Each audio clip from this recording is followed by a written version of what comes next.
If you want to stay out of trouble, my friend, then you got to stay out of life.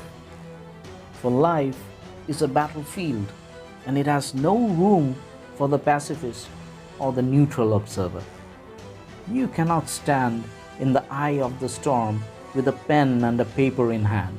You have to run your own marathon for survival. Be your own master.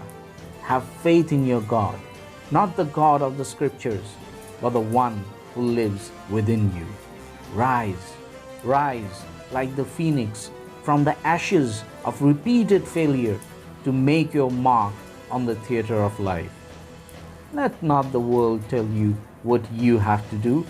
For once in your life, take the leader's mantle and make an audience of the world and be the legendary performer of the day.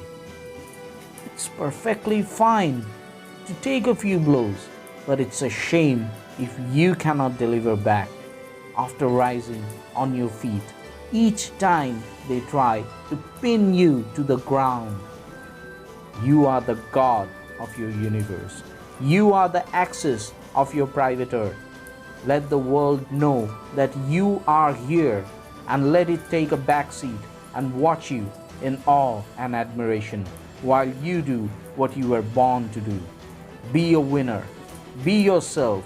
Be the victor. Seize your day.